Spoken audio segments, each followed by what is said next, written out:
US president Donald ট্রাম্পের deputy Marco রুবিওর Kolkata সফরের গোপন কারণটা কি?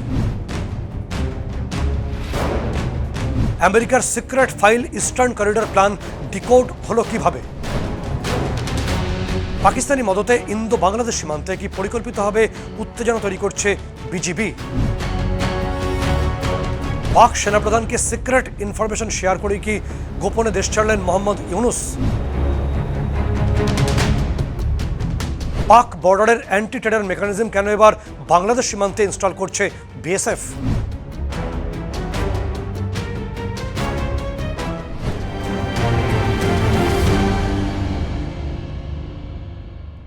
নমস্কার, আমি সত্যজিৎ মুখোপাধ্যায়। জয় হিন্দের এই এপিসোডে আপনাদের প্রত্যেককে অনেক স্বাগত। 4 মে 2026 একটা ইতিহাসের সন্ধিক্ষণের সাক্ষী থেকেছে বাংলা এই রাজ্য। মমতা বন্দ্যোপাধ্যায়ের নেতৃত্বে সবুজ দুর্গের পতন ঘটিয়ে মসনদচ্যুত করেছে এ রাজ্যের আমজনতা। 8 মে 2026 জাতীয়তাবাদী রাষ্ট্রশক্তির প্রতিষ্ঠা ঘটেছে রাজ্যে সরকারি শপথের মাধ্যমে। এ রাজ্যের ভালো মন্দ বিভিন্ন দিক নিয়ে যখন এ রাজ্যের আমজনতা, সাধারণ মানুষ আলোচনা করছেন, তখন ঠিক ঝড়ের গতিতে রাজ্যে ছুটে এলেন পৃথিবীর সবথেকে শক্তিশালী রাষ্ট্র আমেরিকার state secretary Marco Antonio Rubio, এবং তিনি তার ভারত সফর শুরু করলেন এই শহর কলকাতা থেকে। ফলে যে প্রশ্ন উঠবে যে ভারতের একটি পিছিয়ে পড়া অঙ্গরাজ্য পশ্চিমবঙ্গ, তার রাজধানী কলকাতাতে হট করে ছুটে এলেন কেন পৃথিবীর সবচেয়ে শক্তিশালী দেশের স্টেট সেক্রেটারি? তার আগে এটা বুঝে নেওয়া প্রয়োজন যে ইউএস স্টেট সেক্রেটারির ভূমিকাটাকে এবং তিনি কতটা গুরুত্বপূর্ণ।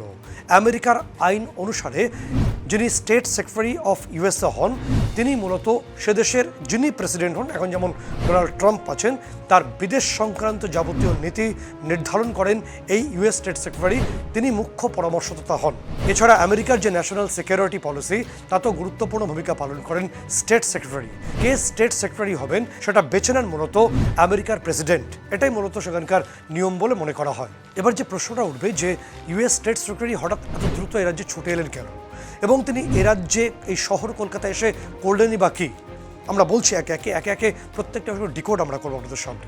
প্রথম বিষয় হলো যে মুহূর্তে এ রাজ্যে তৃণমূল কংগ্রেসের ক্ষমতা হাতছাড়া হয়, মমতা বন্দ্যোপাধ্যায় মসনদচ্যুত হন, সেই মুহূর্তে শহর কলকাতা থেকে 13,000 কিলোমিটার দূরে ওয়াশিংটনে সেখানে আবহাওয়া অত্যন্ত ভারী হয়ে ওঠে।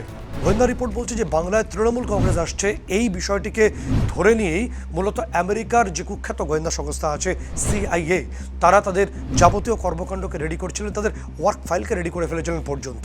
তো যে মুহূর্তে এ রাজ্যে আঞ্চলিক দল তৃণমূল কংগ্রেস এলো না, সেই মুহূর্তে একটা ভারী আবহাওয়া তৈরি হলো ওয়াশিংটন ডিসিতে, এবং এতটাই ভারী যে স্বয়ং ডোনাল্ড ট্রাম্প তিনি উদ্যোগী হলেন, এবং তিনি উদ্যোগী হয়ে আপাত সমস্ত বিরোধ মিটিয়ে এ রাজ্যের যে সরকার শপথ গ্রহণ করলো 8 মে, তারপর 13 মে স্বয়ং ডোনাল্ড ট্রাম্প তিনি একটু গোপন করেই পাড়ি জমালেন চীনে।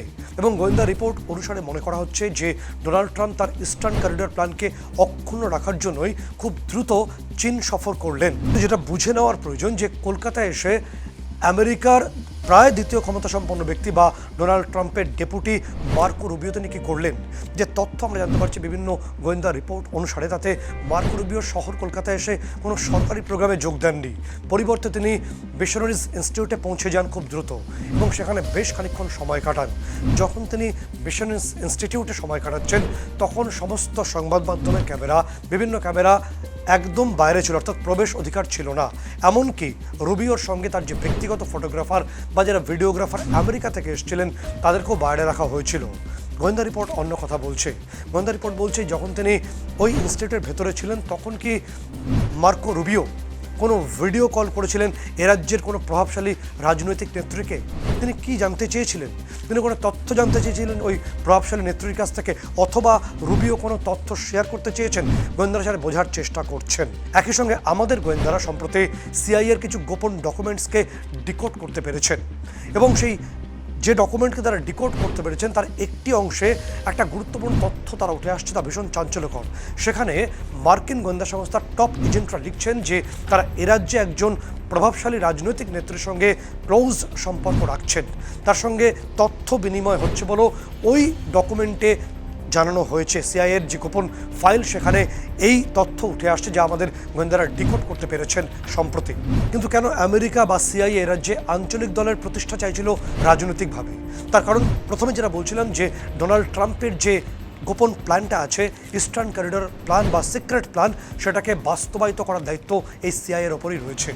এবং যে তথ্য আমরা জানতে পারছি যে মুহূর্তে এ রাজ্যে কোনো আঞ্চলিক দল যদি ক্ষমতায় আসতো, সেই মুহূর্তে ইস্টার্ন করিডোর প্ল্যানকে তারা বাস্তবায়িত করত। কী ছিল প্ল্যানে, কী ছিল গোপন তথ্য এ রাজ্যের জন্য বা ভারতকে বিভাজিত করার যে গোপন প্ল্যানটা কী ছিল?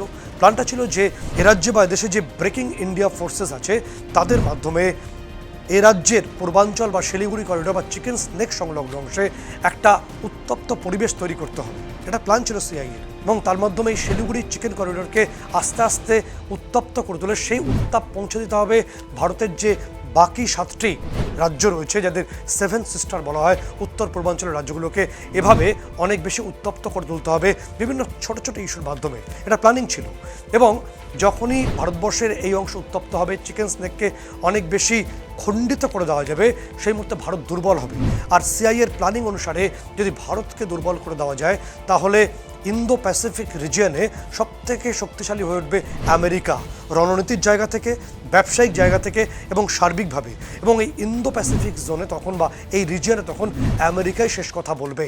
এই প্ল্যানিংয়ে গত 5 বছর ধরে সিআইএ লাগাতার কাজ করছে এই রাজ্য এবং সংলগ্ন অংশ জুড়ে বলে গোয়েন্দারা তথ্য জানতে পারছেন। শুধুমাত্র ইন্দো প্যাসিফিক রিজিয়ন নয়, একই সঙ্গে আমাদের অঙ্গরাজ্য মণিপুরও আমেরিকার একেবারে সেন নজরে আছে। কারণ এই মণিপুরের পশ্চিম অংশ, সেখানে মাটির তলা রয়েছে বিপুল পরিমাণ গ্যাস এবং তেল। আপাতভাবে সেই ভাণ্ডারের সন্ধান মিলেছে এবং আমেরিকার প্ল্যানিং রয়েছে বা সিআইএর মাধ্যমে যে প্ল্যানিং আমেরিকা এক্সিকিউট করতে চাইছে, যদি কোনোভাবে এই অংশটাকে উত্তপ্ত করে দেওয়া যায় বা দ্বিখণ্ডিত করে দেওয়া যায়, তাহলে মণিপুরের এই বিপুল তেল এবং গ্যাস তারা হস্তগত করবে। যে কারণে সিআইএর টপ এজেন্টে তারা নিয়োজিত রেখেছে নেপাল এবং এই সংলগ্ন অংশে। এবং যে তথ্য আমরা জানতে পারছি যে উত্তর পূর্বের গভীর অরণ্য বা গভীর জঙ্গল থেকে যখন সিআইএর টপ এজেন্ট ম্যাথু ভ্যান্ডিক সহ 7 জনকে গ্রেপ্তার করলেন আমাদের গোয়েন্দারা, তখন তাদের থেকে বেশ কিছু চাঞ্চল্যকর তথ্য এখনো পর্যন্ত আমাদের গোয়েন্দারা জানতে পারছেন। আমেরিকা বা ডোনাল্ড ট্রাম্পের গোপন মিশন সম্পর্কে আমাদের গোয়েন্দারা জানতে পারছেন। এবং ওই 7 জনের মধ্যে একমাত্র ম্যাথু ভ্যান্ডিক বাদে বাকি 6 জনই ইউক্রেনের নাগরিক। এখন টুইস্ট করেছে সিআইএ, যাতে সরাসরি আমেরিকার দিকে আঙুল তোলা না যায়। কিন্তু আমাদের এনএসএর অজিত ডোভালের সুকৌশলী চালে ইতিমধ্যেই আমেরিকার এই গোপন ব্লুপ্রিন্টকে ডিকোড করা সম্ভব হয়েছে বলে একটা বড় অংশ মনে করছেন। এরপর আমরা কি দেখছি? এরপর আমরা দেখলাম যে আমেরিকার স্টেট সেক্রেটারি মার্কো রুবিও এবং ভারতে মার্কিন রাষ্ট্রদূত সার্জিও গোর তারা পরের দিন, কলকাতা সফরের পরের দিন তারা দিল্লি গেলেন। সেখানে তারা প্রধানমন্ত্রী নরেন্দ্র মোদীর সঙ্গে বৈঠক করলেন এবং বেশ কিছু আলোচনা সেখানে হলো। বলা হয় আমাদের প্রধানমন্ত্রী সম্পর্কে যে তিনি সোশ্যাল সাইটে বেশ কিছু ছবি দেন যেগুলো ভীষণ সিম্বলিক। অর্থাৎ যেদিনকে সার্জিও গোর এবং মার্কো রুবিও আমাদের প্রধানমন্ত্রীর সঙ্গে বৈঠক করেন, তার পরদিনই আমাদের প্রধানমন্ত্রী সোশ্যাল সাইটে 2টি বাচ্চার সঙ্গে তার ছবি পোস্ট করেন। বিশ্বকর্মা মনে করছে যে এই সার্জিও গোর বা মার্কো রুবিওর পরদিন এই 2 বাচ্চার ছবি ভীষণভাবে তাৎপর্যপূর্ণ, অন্তত প্রধানমন্ত্রীর সঙ্গে। দিল্লি আগ্রা সফর সেরে রুবিও পৌঁছে যান জয়পুর অর্থাৎ রাজস্থানে। মনে রাখতে হবে যে 2025 সালের 22 এপ্রিল মার্কিন ভাইস প্রেসিডেন্ট জেডি ভ্যান্স তিনিও জয়পুরেই ছিলেন এবং তারপরেই সেই কুখ্যাত হামলা হয়েছিল আমাদের উপর, অর্থাৎ পাকিস্তানের মদতে আমাদের উপর পেহেলগাঁও অ্যাটাক হয়েছিল। ফলে যখনই মার্কো রুবিও তিনি ভারত ছেড়ে বেরিয়ে যান, তারপরেই আমাদের এনএসএ অজিত ডোভাল একটা খুবই গোপন এবং কনফিডেন্সিয়াল মিটিং করেন এবং সমস্ত বিষয় নিয়ে তিনি বোঝার চেষ্টা করেন যে মার্কো রুবিওর এই জার্নি বা যে সফরসূচির মধ্যে তিনি কী অংশে কী বুঝতে চেয়েছেন এবং কী করতে চেয়েছেন, এই তথ্য বোঝার চেষ্টা করেন আমাদের এনএসএ এবং তার টিম। এতক্ষণ আমি আপনাদের আমেরিকার মিশন নিয়ে কথা বলছিলাম। এবার যে প্রশ্নটা আসবে যে আমেরিকা কি তার মিশন থেকে সরে গেছে? না, একদমই সরেনি। পরিবর্তে যে এমনটা আপনারা দেখেন যে ইরান যুদ্ধকে একটু শিখে তুলে রেখে আমেরিকার গোটা ফোকাসটাই এই ইন্দো বাংলাদেশ বর্ডারের উপর এসে পড়ছে, তাহলে অবাক হওয়ার কিছু নেই। কারণ আমেরিকা এখন এই মুহূর্তে এই রিজিয়নে সবথেকে বেশি গুরুত্ব দিচ্ছে, যেখানে ইন্দো বাংলাদেশ বর্ডার এবং মণিপুর এবং আমাদের 7 সিস্টার, এই পুরো গোটা অংশটা আমেরিকার সেন চক্ষুর মধ্যে আছে বলেই গোয়েন্দারা মনে করছেন। গোয়েন্দারা আরও মনে করছেন যে আমেরিকা মূলত চীনকে কিছুটা কনফিডেন্সে নিয়ে, বেজিংকে কিছুটা হাতের মুঠোর মধ্যে নিয়ে মূলত বাংলাদেশের মাটি দিয়ে বা বাংলাদেশের যে অংশ বা যে ওদের যে জিওপলিটিক্যাল এরিয়াটা আছে, তার মাধ্যমে আমাদের গোটা উত্তর পূর্ব বাংলা সহ এটাকে ঘিরতে চাইছে আমেরিকা। এবং এটা তাদের দীর্ঘদিনের প্ল্যানিংয়ের মধ্যে রয়েছে বলেও মনে করা হচ্ছে। যে কারণে আমাদের এনএসএ যে গোপন বৈঠকটি করেছেন বা যে তথ্য আমরা বিভিন্ন সূত্রে পাচ্ছি, তারপরেই উত্তর পূর্ব সীমান্ত বা ভারত বাংলাদেশ সীমান্তে ফেন্সিংয়ের কাজ আরও দ্রুত গতিতে করার নির্দেশ এসে গেছে। फेंसिंग पूरी होते ही घुसपैठ की प्रक्रिया बहुत बड़ी मात्रा में रोकने में हम सफल हुए।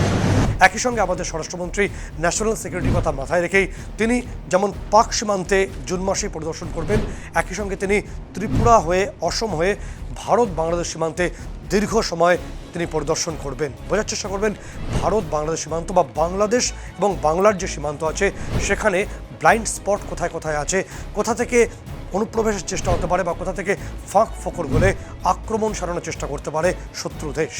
যে কথা একটু আগে আমরা বলছিলাম যে আমেরিকা তার মিশন থেকে সরেনি, এবং সরেনি বলেই আমেরিকার কুখ্যাত গোয়েন্দা সংস্থা সিআইএর নির্দেশে পাকিস্তানের কার্যত জঙ্গি ঘেঁষা যে গোয়েন্দা সংস্থা আইএসআই, তাদের ২৬ জন টপ এজেন্ট, আমরা যখন এই এপিসোড শ্যুট করছি তারা তখন ঢাকায় পৌঁছেছে এবং ঢাকার লেক ক্যাসেল হোটেলে তারা ভুয়ো পরিচয় দিয়ে অবস্থান করছেন বলে আমরা জানতে পারছি। কী নির্দেশ সিআইএ দিয়েছে আইএসআইয়ের গোয়েন্দাদের বা আইএসআইয়ের টপ এজেন্টদের কাজকে এই মুহূর্তে ঢাকায় যে তথ্য আমরা জানতে পারছি, এই টপ এজেন্ট যারা আইএসআইয়ের বিভিন্ন অংশের অফিসার এবং অন্যান্য র্যাঙ্কের রয়েছেন, তারা মূলত একটা ব্লুপ্রিন্ট তৈরি করছেন। ষড়যন্ত্রের ব্লুপ্রিন্টটি হলো তারা মূলত প্রাথমিকভাবে হিজবুত তাহরির সঙ্গে কথা বলেছিলেন, কিন্তু হিজবুত তাহরিকে কিছুটা পাশে সরিয়ে রেখে তারা এই মুহূর্তে হরকাতুল জেহাদি বা হুজির সঙ্গে কথা চালাচ্ছেন।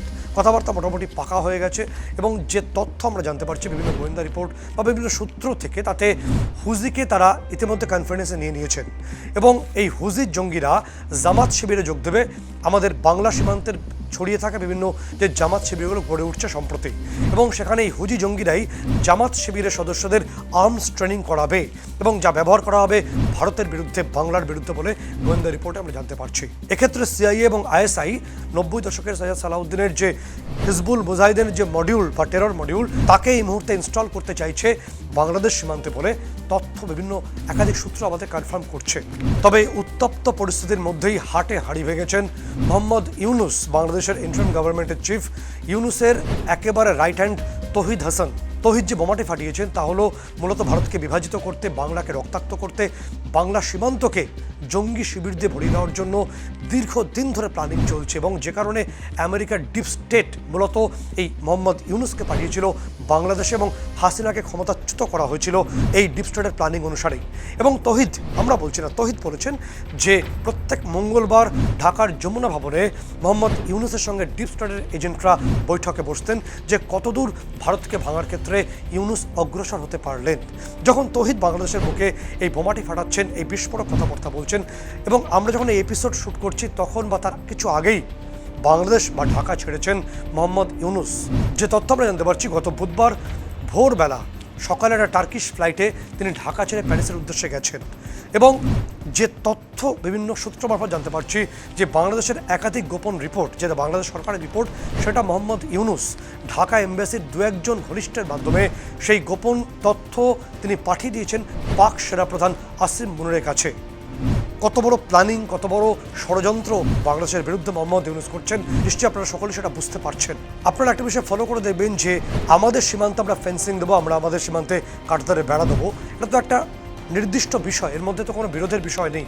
কিন্তু বিজিবি অর্থাৎ বাংলাদেশ সীমান্তরক্ষী বাহিনী তারা যেন পরিকল্পিতভাবে একটা গণ্ডগোল পাকানোর চেষ্টা করছে, এবং সেটাকে আন্তর্জাতিক মহলের দৃষ্টি আকর্ষণের চেষ্টা করা হচ্ছে।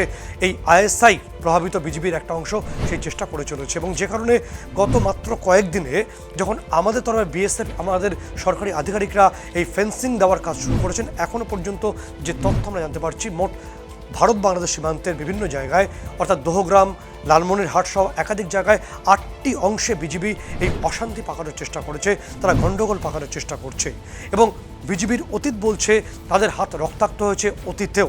তবে ইতিমধ্যে বিজিবির এই গণ্ডগোল পাকানোর যে পরিকল্পনা, ষড়যন্ত্র, তাকে আমরা বুঝতে পেরেছি, এবং এই বুঝতে পারার জন্য আমাদের তরফে চূড়ান্ত সতর্কতা নেওয়া হয়েছে। ইতিমধ্যেই বিএসএফকে হাই অ্যালার্টে নিয়ে আসা হয়েছে, এবং এখনও পর্যন্ত তথ্য আমরা জানতে পারছি যাতে আমাদের ভারত বাংলাদেশ সীমান্তে বর্ডার ইন্টিগ্রেটেড ম্যানেজমেন্টকে শক্তিশালী করতে রেডিও ফ্রিকোয়েন্সি ইনফ্রারেড ডিভাইসকে ইনস্টল করা হচ্ছে। তার পাশাপাশি ওয়েস্টার্ন রেঞ্জ অর্থাৎ পাক সীমান্তে যে সিকিউরিটি স্ট্র্যাটেজি বিএসএফ অ্যাপ্লাই করে থাকে তা ভারত বাংলাদেশ সীমান্তে অ্যাপ্লাই করা হচ্ছে। 50 মিটার অন্তর হাইলি সেন্সার বেসড ক্যামেরা বসানো হচ্ছে। একই সঙ্গে গোয়েন্দা সূত্র বলছে বিজিবি সীমান্ত বরাবর মাইন ডিটেক্টর বসাচ্ছে এবং পাশাপাশি গ্রাউন্ড মাস্টার 400 র্যাডার ইনস্টল করা হচ্ছে বলেও আমাদের গোয়েন্দা রিপোর্ট কনফার্ম করছে। তাই আমাদের তরফে অ্যান্টি ড্রোন টেকনোলজিকে আমরা সেখানে ইনস্টল করছি, একই সঙ্গে অ্যান্টি মাইন সিস্টেমকেও আমরা সেখানে ইনস্টল করাচ্ছি। পাশাপাশি আমাদের বিএসএফকে বলা হয় ফার্স্ট লাইন অফ ডিফেন্স। তাই বিএসএফের স্পেশাল ইউনিট ক্রোকোডাইল ইউনিট, যা মূলত মেরিটাইম বর্ডারে তারা অভিযান চালায়, সেই ক্রোকোডাইল ইউনিট আমাদের যে মেরিটাইম বর্ডার রয়েছে অর্থাৎ ভারত বাংলাদেশ সীমান্ত জুড়ে বিভিন্ন নদী নালা রয়েছে সেখানে ব্যাপকভাবে অভিযান চালাবে এবং সেখানকার যে ব্লাইন্ড স্পটগুলোকে বিশেষ করে নজর দেওয়া হবে যাতে কোনোভাবেই অনুপ্রবেশ বা জঙ্গি নাশকতার কোনো চেষ্টা ওপার বাংলা থেকে না হতে পারে, তাকে নিশ্চিত করার জন্য সব রকম ব্যবস্থা বিএসএফ নিচ্ছে। আমাদের ধারণা যে ফ্ল্যাগ মিটিংয়ের মাধ্যমেই এই সীমান্তের যে বেড়া তৈরির যে প্রক্রিয়া চালাচ্ছে ভারত, তা সেই সমস্যা মিটে যাবে, অশান্তি মিটবে। কিন্তু অপারেশন সিঁদুরের ঠিক আগে যেভাবে পাকিস্তানের জঙ্গি সংগঠনগুলো ভারতের সীমান্ত আক্রমণ শানিয়েছিল, ঠিক সেই যদি অবস্থা তৈরি হয় আমাদের পূর্ব সীমান্তে, সেক্ষেত্রে বিএসএফের সংখ্যা আরও বেশি যেমন বাড়ানো হচ্ছে, প্রয়োজনে বিএসএফের পরিবর্তে সংলগ্ন সমস্ত ক্যান্টনমেন্ট এবং গ্যারিসন থেকে আমাদের সেনা পূর্ব সীমান্তে মোতায়েন করা হবে এবং Indian army, Indian arm force তাদের ক্ষমতা সারা বিশ্ব জানে। অর্থাৎ যে মুহূর্তে পূর্ব সীমান্তে আমাদের সেনাকে মোতায়েন করা হবে সেই মুহূর্তে বিধ্বস্ত হবে বাংলাদেশ, বিপর্যস্ত হবে তাদের সমস্ত কিছু, তাদের সীমান্ত সুরক্ষা ব্যবস্থা। এবং আমেরিকার মরশুমি বন্ধু চীন, তাদের ওষুধ আমাদের হাতে আছে।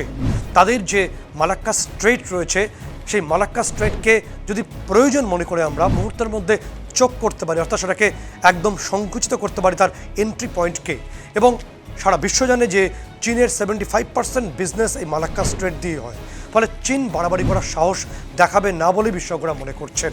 তাই পরিবর্তিত পরিস্থিতিতে ডোভালের লিডে ট্রাম্পের এই গোপন ষড়যন্ত্র ডিকোড হওয়ার পরই কি তার ডেপুটি মার্কো রুবিও ভারতের মাটিতে দাঁড়িয়ে কার্যত ট্রাম্পকে স্টুপিড বলতে বাধ্য হলেন? বিশেষজ্ঞদের প্রশ্ন, মার্কো রুবিও যেভাবে তার প্রেসিডেন্টকে স্টুপিড বলেছেন তার মধ্যেই আমেরিকার অশনি সংকেত লুকিয়ে আছে, বিপদ সংকেত লুকিয়ে আছে, যার সূচনা হলো এই ভারতের মাটি থেকে। আরও গুরুত্বপূর্ণ, রেলিভেন্ট এবং অথেন্টিক ইনফরমেশন নিয়ে ফিরছি জয় হিন্দের পরবর্তী এপিসোডে। ততক্ষণ পর্যন্ত আপনাদের সকলকেই জয় হিন্দ।